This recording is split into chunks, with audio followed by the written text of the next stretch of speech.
ஊடக அறத்தோடு செயல்பட்டு வரும் நியூஸ் ஃபோக்கஸ் தமிழ் சேனலை சப்ஸ்கிரைப் செய்து ஆதரியுங்கள்.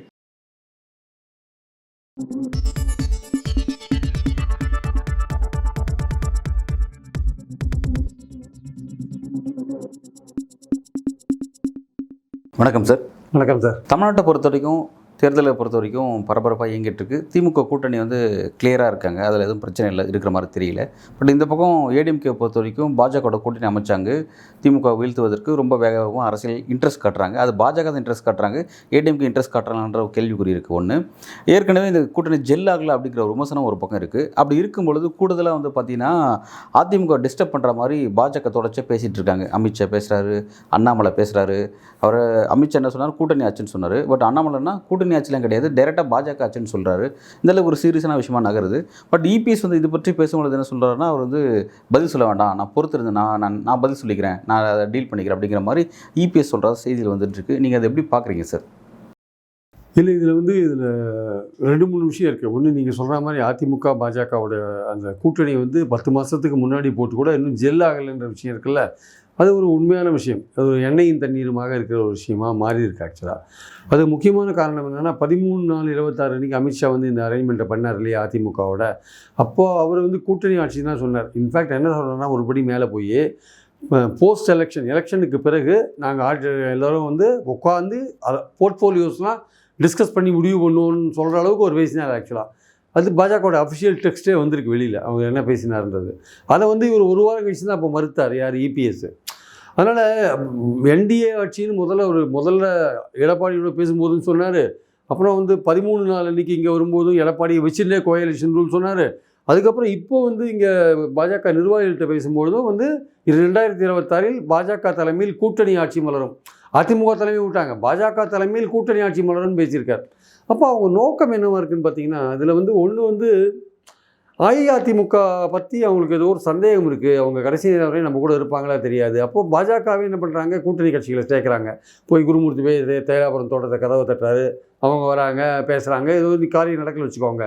கூட்டணி கட்சிகளை கூப்பிடுறது போன்ற விஷயங்களை பாஜகவே கையில் எடுக்குது. அதிமுக சொகுசாக உட்காந்துருக்காங்க, நீங்கள் என்ன வேணால் பண்ணிக்கோங்க, நாங்கள் எங்கள் வேலையை பார்த்துன்னு போகிறோம். நாங்கள் தேமுதிகவுக்கும் அவங்க ஏமாற்றிட்டாங்க, கொடுக்கல, அதுவும் ஓரம் கட்டிட்டாங்க. அவங்க ஓரம் போயிட்டாங்க, ஜனவரியில் முடிவு கொண்டு வந்துட்டாங்க. அப்போ தேமுதிகவும் 6 மாதம் ஒன்றும் பண்ண போகிறதில்ல. பாமகவும் உங்களுக்கு பிரச்சனை இருக்குது, ஒன்றும் வரப்போகிறதில்ல. அப்போது அதிமுகவை பொறுத்த மட்டும் அவங்க அந்த கூட்டணி கட்சிகளை சேர்க்கிற பொறுப்போ பாஜகட்ட கொடுத்துட்டாங்க. பாஜக என்ன பண்ணுறாங்க, அவங்களுக்கு அதிமுக பற்றின ஒரு பார்வை மாறி இருக்குதுன்னு நினைக்கிறேன். அதாவது இவரை கடைசி வரை நம்பலாமா அப்படின்ற ஒரு கேள்வி இவங்களுக்கு வந்திருக்கு, பாஜகவுக்கும் வந்திருக்கு. அது அதனால் என்ன காரணம்னா, அவர் கூட்டணி கட்சிகளை தேமுதிகவுக்கு ராஜ்யசபா கொடுக்கல, வேறு எந்த எஃபோர்ட்ஸும் எடுக்கலை. பாஜகவோட கூட்டணி அமைச்சு கூட ஒரு ஜாயிண்ட் ப்ரோக்ராம்னு எதுவும் பண்ணவே இல்லை. இந்த திமுக அரசு எதுவும் பண்ணவே இல்லை. ஒரு கூட்டணி அப்படின்ற ஒரு அர்த்தத்துக்கு ஒரு இணைந்து வேலை செய்யணும், ஜெல்லாகணும் தானே ஏற்பாடு பண்ணீங்க. அதில் ஜெல்லான விஷயமே நடக்கல. கூட்டணியை பற்றி யாரும் பேசக்கூடாதுன்ற லெவலில் தான் போயிட்டுருக்கு. யாரும் கூட்டணியை பற்றி பேசாதீங்க அப்படின்ற அளவுக்கு தான் போயிட்டுருக்கு. அது ஒரு எண்ணெயும் தண்ணீருமான ஒரு போக்கை தெரியுது, ஒட்டாத ஒரு போக்கை தெரிவிக்குது ஆக்சுவலாக. அதனால் அதிமுகலேயே ஒரு பகுதி ஆட்கள் பாஜக விரும்பலை, ஆனால் ஒரு பகுதி பாஜக விரும்புது. அது என்ன காரணம்னா, பாஜக ஏன் விரும்பலைன்னா, பாஜக தமிழ்நாட்டுக்கு பலவிதமான அநீதிகளை பண்ணியிருக்காங்க. அதனால் பாஜகவுக்கு எதிரான ஓட்டிங் இருக்கும். அது பாஜகவோட சேர்ந்திங்கன்னா நமக்கு லயபிலிட்டி ஜாஸ்தி, நமக்கு இந்த சுமையை நம்ம தூக்கிட்டு போகணும், நமக்கு அதனால் இழப்பு ஜாஸ்தியாக இருக்கும்னு அதிமுக நினைக்கிறாங்க. இருந்தாலும் மேலே இருக்கிறவங்க கூட்டணி போட்டாங்க. இவங்க என்ன நினைக்கிறாங்க, 10 மாதத்துக்கு முன்னாடி கூட்டணி போட்ட அதிமுக என்ன நினைக்குது, சரி ஒரு 10 மாதம் நமக்கும் பாஜகவுக்கும் எந்த பிரச்சனை இல்லை, என்ஃபோர்ஸ்மெண்ட்டு சிபிஐலாம் வராது, நம்ம எப்படியே ஓட்டலாம். தேர்தல் இருக்கிறதுல ஏதோ ஒரு சேஞ்ச் நம்ம தாவேக்காவோட போகிறதுனா போகலாம், தாவேக்காவும் காத்துட்ருக்காங்க. அப்போ ஏதாவது ஒரு அரேஞ்ச்மெண்ட் பேசி நம்ம அதிமுக தாவேக்கா, அப்போ பாமக தேமுதிகன்னு ஒரு கூட்டணி நம்ம அமைக்கலாம். அப்போ திமுக யாராவது இடங்கள் பிரச்சனையில் ஒரு பிரச்சனை வச்சுக்கோங்க, அதுலேருந்து யாராவது ஒருத்தர் 2 பேர் இங்கே வந்தால் பெரிய விஷயம் அப்படின்ற மாதிரி அவங்க நினைக்கிறாங்க. பாஜகவை தனியாக கட்டி விட்டுடலான்ட்டு. இது அவங்களுக்கு பாஜகவுக்கு தெரியாத இருக்குமா, அவங்களுக்கு தெரியதான் செய்யும். அதனால் அவங்களுக்கும் ஒரு சந்தேகம் இவங்க மேலே வந்துருத்தோன்னு தான் நினைக்கிறேன்.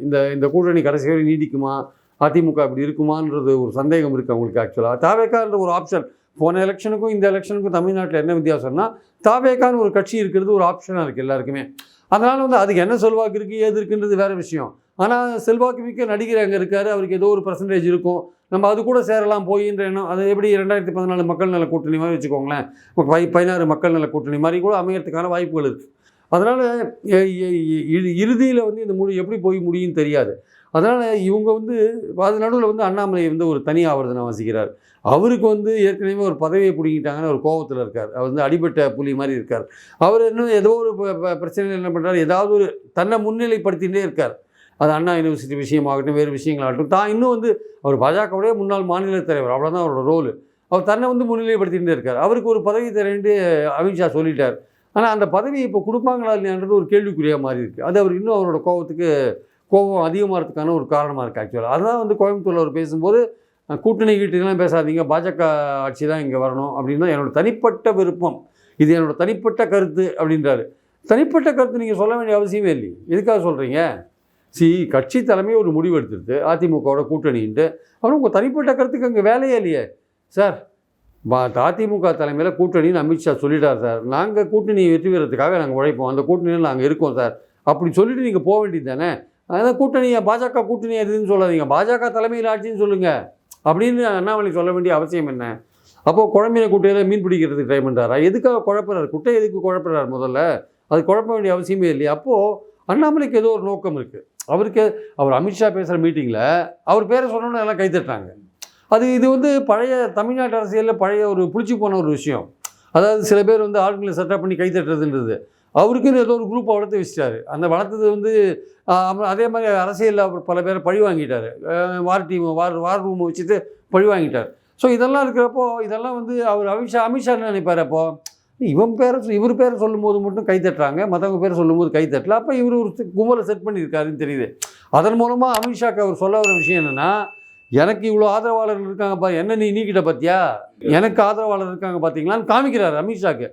அமித்ஷா இந்த மாதிரி 1000 பேரை பார்த்துருப்பாரு. அவர் என்ன நினச்சிப்பாரு, ஓ நீ எங்கிட்டே வந்து இதெல்லாம் காமிக்க, இந்த அரசியல் இதெல்லாம் ஒரு சாதாரண அடிப்படை விஷயங்கள் அரசியல், இதை வந்து எங்கிட்டே நீ காமிக்கிறியா, உன்னை எப்படி டீல் பண்ணது எனக்கு தெரியும்ட்டு உனக்கு தேசிய அளவில் பதவி கொடுக்குறதா வேணாமான்னு இவரை பற்றி ஏகப்பட்ட பெட்டிஷன் நயனார் நாகேந்திரன் போய் புலம்பியிருக்காரு. நான் தலைவராக இருக்கேன், அவர் வந்து பல விஷயங்களை முன்னணியில் போய் பேசிகிட்டு இருக்காரு, அவராக மைக்கை பார்த்தா எங்கே பார்த்தாலும் பேசிகிட்டே இருக்காரு, அவர் பாட்டுக்கு பேசிகிட்டு இருக்காரு, கேட்டால் என் தனிப்பட்ட கருத்துன்றா இதுன்றாருன்னு அவர் புலம்பியிருக்கார். அதனால் இப்போ தேசிய அளவுலேயும் அவருக்கு வந்து கொடுக்குற மாதிரி இல்லை. அப்படி கொடுத்தாலுமே வந்து தமிழ்நாட்டுக்குள்ளே வரக்கூடாதுன்றது எடப்பாடியோட பாயிண்ட்டாக இருக்குது. அதனால் அவங்க யோசிக்கிறாங்க இவருக்கு எப்படி கொடுக்கும். இவர் என்ன சொல்கிறார், அண்ணாமலை என்ன ஐடியாவில் இருக்காருன்னா, எனக்கு கொடுத்தா பாஜகவில் தேசிய பொறுப்பு கொடுத்தா அது தமிழ்நாடையும் கவர் பண்ணுறதா இருக்கணும், நான் தமிழ்நாட்டில் வந்து பேசுகிற மாதிரி இருக்கணும், தமிழ்நாட்டோட சம்மந்தப்படாத எனக்கு நீ மணிப்பூருக்கு இன்சார்ஜின்னு போட்டு அங்கே போட்டிங்கன்னா நான் அதுக்கு வரதுக்கு ரெடியாக இல்லை. என்னுடைய வேலை தமிழ்நாட்டில் இருக்கணும், ஒன்று பாஜக தலைமை கட்சியில் இருக்கணும், இல்லைன்னா வெளியில் போயிட்டு நான் தனிப்பட்ட முறையில் போயிட்டு ஏதோ ஒரு விஷயத்தை பண்ணுவேன்ற மாதிரியான ஒரு சூழலை வந்து அவர் கொண்டு வர்றார். ஆக்சுவலாக வந்து தேர்தல் நெருங்க அவர் அந்த மாதிரி சூழலை கொண்டு வருவார். ஏதாவது இன்னும் நிறைய பேசுவார், இது மாதிரிலாம் இன்னும் நிறையா கூட்டணிக்கு ஒத்து வராத விஷயங்களை அவர் நிறைய பேசுறதுக்கு வாய்ப்பு இருக்குது. அவர் லெட்டர் கூட எழுதியிருக்காரு, 78 இடங்கள் பாஜக வாங்கணுன்ட்டு. 78 இடங்கள் பாஜக கொடுக்கறதுக்கு அதிமுக ரெடியாக இருக்குமா? கொடுத்தாலும் அப்புறம் அதிமுக என்னாருது? அப்புறம் அது எடுத்த உடனே கூட்டணி ஆட்சி தானே. அது எடுத்த உடனே கூட்டணி ஆட்சி எப்படி சார் அதிமுக ஒத்துக்கும்? அது வந்து கூட்டணியில் அதிகாரத்தில் பங்குன்றதே கொள்கை ரீதியாக ஒத்துக்கல. ஸோ அதனால் வந்து ஏதோ ஒரு கட்டையை போடுறாரு அண்ணாமலை. வந்து என்னென்னா அவருக்கு தான் வந்து பழிவாங்கப்பட்டதாக அவர் உணர்றார். அதனால் ஏதோ ஒரு பிரச்சனை பண்ணிகிட்டே இருக்கணும், தான் ஏதோ ஒரு பரபரப்பாக இயங்கிகிட்டே இருக்கணும். இது வந்து இப்போ கட்சிக்கு வந்து பிரச்சனையாக இருந்தாலும் பரவாயில்ல, தன்னை வந்து முன்னிலைப்படுத்தணும். அதாவது இவர் வந்து ஒரு இளைஞர் வட்டத்தை சேர்த்து வச்சுட்டார், ஒரு ஆதரவாளர்களை சேர்த்துட்டார்.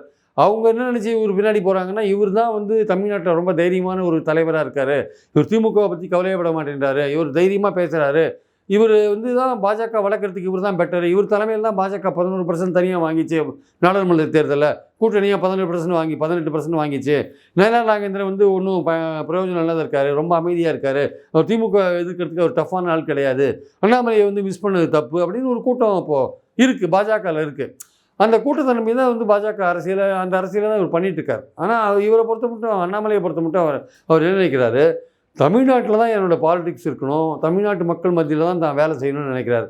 அதுக்கு மாறாக பாஜக வந்து இவர் எங்கேயாவது நார்த் இந்தியாவில் போய் ஏதோ போட்டு அங்கே வேலை செய்யுங்கன்னு சொன்னால் அவர் போவாரான்றது டவுட்டாக இருக்குது. அடுத்த கட்டமாக அவர் வந்து இது மாதிரி நிறைய பேசும்பொழுது இவரை வந்து கட்சிக்குள்ளே வச்சுக்குமான்றதும் டவுட்டாக இருக்குது. ஸோ இனிமேல் வரப்போகிற காலத்தில் அண்ணாமலையுடைய அவருடைய செயல்பாடுகள் இருக்குல்ல, அது எப்படி கட்சியோட கூட்டணியை அஃபெக்ட் பண்ணுதுன்னு பார்க்கணும். இவர் வந்து எடப்பாடி வந்து இனிமேல் அவருக்கு பதில் சொல்லி பிரயோஜனம் இல்லை, அவர் வந்து எந்த பொறுப்புலையும் இல்லை, அவர் எந்த பொறுப்புலையும் இல்லாத அவருக்கு எதுக்கு எடப்பாடி பதில் சொல்லணும்? அதனால் அவருக்கு பதில் சொல்ல வேண்டிய அவசியம். அதனால் அவர் வந்து சொல்ல வேண்டிய இடத்துல சொல்லுவார். நயனார் நாகேந்திரன் மூலமாக நேராக அமித்ஷாக்கே சொல்லியிருப்பார், இல்லை நிர்மலா சீதாராமன்ட்ட போய் ஒரு புலம்பியிருப்பாங்க வச்சுக்கோங்க, இது மாதிரிலாம் பேசுகிறாரு இல்லை. இன்றைக்கி உதயகுமார் பதில் சொல்லியிருக்காரு, அதிமுக தலைமையில் தான் கூட்டணி. அதிமுக தலைமையில் கூட்டணின்றதில் யாருக்கும் சந்தேகம் இல்லை. கூட்டணி ஆட்சியே இல்லையான்றதெல்லாம் எனக்கு டவுட்டுங்க. அதுக்கு பதில் சொல்லியானே அது உதயகுமார் ஏதோ நம்ம ஒன்று கேட்டால் அவர் ஒன்று, அண்ணாமலை ஒன்று சொன்னால் அவர் ஒன்று சொல்லிட்டு இருக்கார். அதிமுக தலைமையில் கூட்டணி அது ஓகே, கூட்டணி ஆட்சி இருக்கா இல்லையா அதுக்கு பதில் என்ன? கூட்டணி அரசு, கூட்டணி ஆட்சி, இந்த வார்த்தை விளையாட்டுலாம் வேண்டாம். தெளிவாக சொல்லிட்டு போயிட்டார் அமித்ஷா. இலாக்காக்கள்லாம் நாங்கள் எலெக்ஷனுக்கு பின்னாடி தீர்மானம் பண்ணுவோம்லாம் சொல்லிட்டு போயிட்டார். அதுக்கு என்ன அர்த்தம்? உங்கள் தலைமை இருக்கலாம், அது ஆட்சி கூட்டணி ஆட்சியா? அதுக்கு பதில் இல்லை. அதனால் அதிமுகவும் இப்போ சைலண்ட்டாக அடக்கி வாசிக்கிறாங்க. ஏன்னா அவங்களும் என்ன பண்ணுறாங்க, காலம் போட்டோம், நம்ம தேர்தல் நெருங்கி வரும்போது சுச்சுவேஷன் எப்படிலாம் மாறுதுன்னு சொல்ல முடியாது. அதுக்குள்ளே இந்த அண்ணாமலை என்னென்ன பேசுவார் சொல்ல முடியாது. அதனால் இப்போ வெயிட் பண்ணி பார்க்கலாம். அண்ணாமலை இதே மாதிரி பேசணும்னா அதை காரணமாக சொல்லியே வந்துதான். இல்லாட்டி வந்து கூட்டணியும் போது, பேச்சுவார்த்தையும் போது அவங்க அதிகமான இடங்கள் கேட்டால் அப்போ விலகி வந்துடலாம். கூட்டணி ஆட்சின்னு வலியுறுத்தினா அப்போ விலகி வந்துடலாம். நமக்கு விலகி வரதுக்கான வாய்ப்புகள் நிறையா இருக்குது. அதிமுக அமைதியாக போகலாம் அப்படின்னு நினைக்கிறாங்க. விலகினா அதிமுக வேற என்ன ஆப்ஷன் இருக்குது சார்? கூட்டணி தாவேக்கா ஆப்ஷன். ஓகே, ஒரே ஆப்ஷன் அதுதான். அதுக்கு தான் வெயிட் பண்ணலாம். ஆனால் தாவேக்காவோட அதிமுக கூட்டணி வைக்கிற மாதிரி தான் ஏற்கனவே தமிழக அரசியல் பேச்சு இருந்தது. அதை தடுக்கணும் அப்படிங்கிறது தான் வேக வேகமாக அமித்ஷா வந்து உள்ள போட்டு அமைச்சார் அப்படின்றது இருக்கு.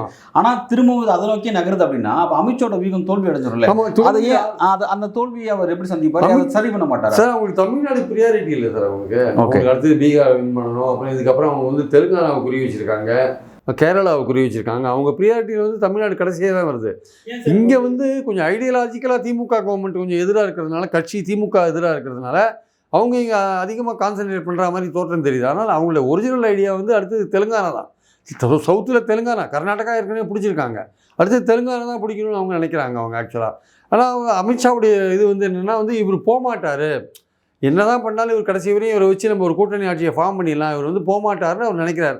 ஆனால் எடப்பாடியோட துரோக வரலாறு பெருசு. அது அவர் எல்லாரையும் முதுகில் குத்திருக்காரு. பன்னீர்லேருந்து சசிகலாலேருந்து தினகரன்லேருந்து முதுகில் குத்திருக்காரு. அவர் முதுகில் குத்துற வரலாறுக்கு சொந்தக்காரராக இருக்கார்.